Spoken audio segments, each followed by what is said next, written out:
So take us back. So you're around 19 years old. You've done the Father of the Bride films. Things are going well. How are you feeling about your career at the time when you're auditioning for and having conversations to be in Seven Brides for Seven Brothers? Were things going all right in your mind?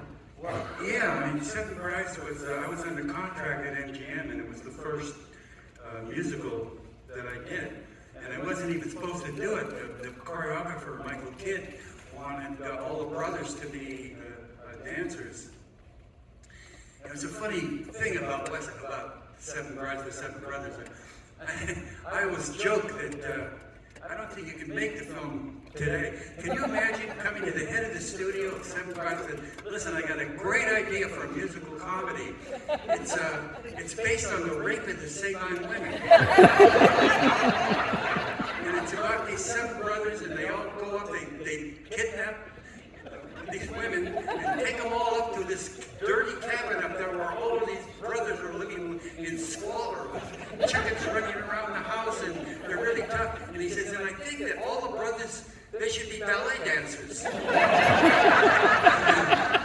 So the studio actually told Michael that he could only have four great dancers, and the other three was Howard Keel, of course, he didn't dance, and two of the actors that were under contract, and I was one of those actors, and that's how I ended up in the film. And they had already started rehearsal, and I went to see Michael Kidd and the other guys that were actors, that were dancers, that were playing my brothers, and Michael Kidd said something. He told you could do a backflip, and yeah, so I did it right on the spot. He goes, "Oh, great, we'll put it in the number." But I said, "Listen, I don't want to dance with Jacques Deboeuf and the New York City Ballet and all these great things." He said, "Oh, this is square dancing. It'll be pretty easy for you." And so I ended up, he either had to put me way in back or in front, and he put me in front with a lot of the numbers. Of course he did.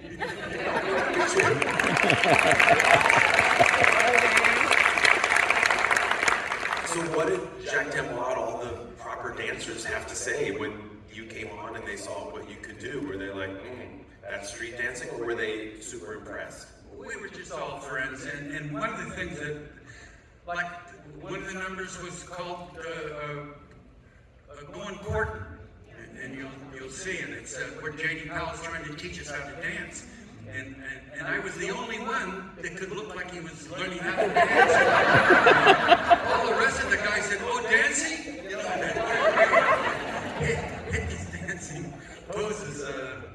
So then you have Jeff Richards, who just danced. And Jeff Richards didn't even like dancers. He was the oldest, next to the oldest brother. Howard Keel was the oldest, and Jeff had been a baseball player and a big guy, great guy, but he didn't even like dancers. He thought they were old sissies. And I talked him into going and meeting all of his brothers, and so we went over to the set, and he liked everybody, and so we all got along, and it was great fun. Yeah, I'm curious to know of all the different projects you've done, and you talk in the reel about how you thought you were at a different level of dancing than everyone else in West Side Story, but pretty similar. I can't imagine another musical where you had people of such different skill levels and skill sets all in a cast that turned out to be pretty cohesive still. Did that surprise you that it worked out so well? In a way, I guess. It just kind of happened. But, you know, now I'm waiting for the remake of Seven Brides for Seven Brothers. But it'll be the Mormon version, which is...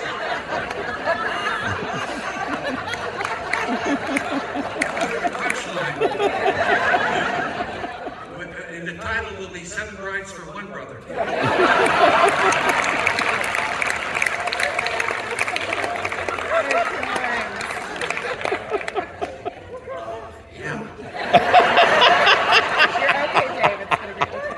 Obviously, the one number that people just love to talk about in this one is the barn dance, because it's just so spectacular, and we saw a little bit of it, and that's where you really get to shine. When you were filming that sequence, did it feel like something special? Oh yeah, it always felt like something special, especially because it was a barn dance, and it was right up my alley to, to do flips on boards. But the one where I jump up and down, back and forth through an axe, and I told Michael Kidd that I could do that. Great, we'll give you a fake axe, and away you go. And it was on a board about that wide, and if you just went off, it was the most takes that I ever had to do for a film piece. Because if you came down just a little bit off like that and hit the board again, you'd go right off the board. So it was amazing that I finally did it and got through it. Any mishaps? Huh? Any mishaps? No, I never had any. I've had mishaps on other movies, but a couple, but not on that one. I managed to do it. I actually practiced until I could do it like 20 times, and they put the board down on a low, on very low boxes or something that they had it arranged in, so I could jump up and down, and if I missed, it went off. I could, just land on the ground. So I got so that I knew it really well. I must have done it 50 times, and so I just did it and knew what I was doing. I'd love to hear a little bit about Jane Powell and what your remembrances of her are. Just such a Well, I had a crush on her. I thought she was just amazing. I loved her. I was so sorry to see that she passed away. But they all passed away. So did Howard Keel and all the other brothers. I'm the last one, so I can tell stories and nobody can say I was wrong.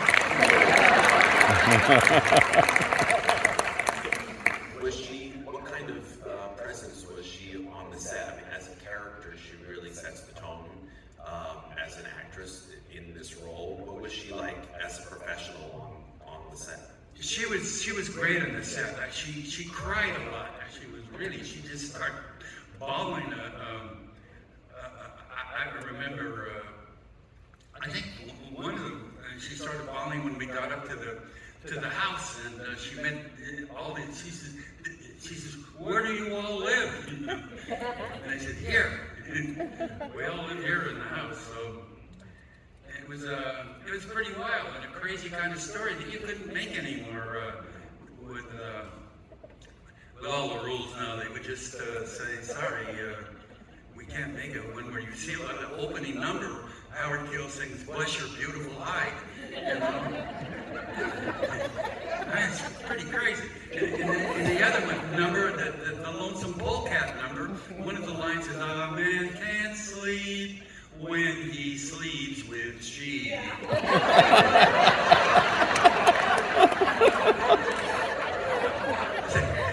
And this musical's for kids? Did you all see the series that we did on TCM during COVID, which was the problematic movies? This was one of them. And we talked about it, and Alicia Malone, I thought, had great points about how, yes, there's all the things that you're talking about, but if you look at the Jane Powell character, she's actually the one who's, talking the real truth and the real sense, and, talking sense into these redheads. So I think there is stuff to still appreciate, despite some of the other stuff that you're talking about. I don't know how long it's been since you've seen this movie. Do you watch it differently now than you did 60 years ago? Yeah, it's sort of like watching somebody else in a movie. But I haven't seen it in years and years. It's been a really long time. Well, it's about to play on the biggest screen in America. Let me ask you two last things before we start the movie. Sure. It's just so fun. I was re-watching it, particularly in the barn dance, and it's just so fun to see all of you with your identical red hair. Was it like one day where you all sat in a line and all got your hair painted red, or was it one at a time? Were you laughing at each other? What are your remembrances of seeing all the guys with the red hair? Yeah, that was just part of the story, that they were all redheads, and I remember that they had to dye my hair more than the rest of the brothers because it grew so fast when I was young. But and I remember one time we went out to lunch with Howard Keel, and we all got in his Cadillac convertible with the top down, and there were 7 redheads all going, and the eyes were like, "Who are these guys?"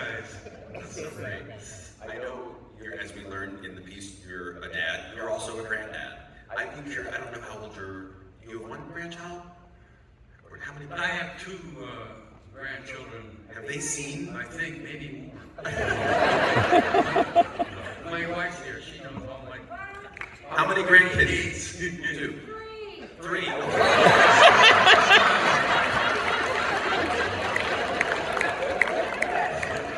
I stopped counting. Have they ever seen 7 Brides? Yeah, I think so. What do they think? Hey, what do they think about their granddads? My wife Bonnie is yelling. Guess what? We do too.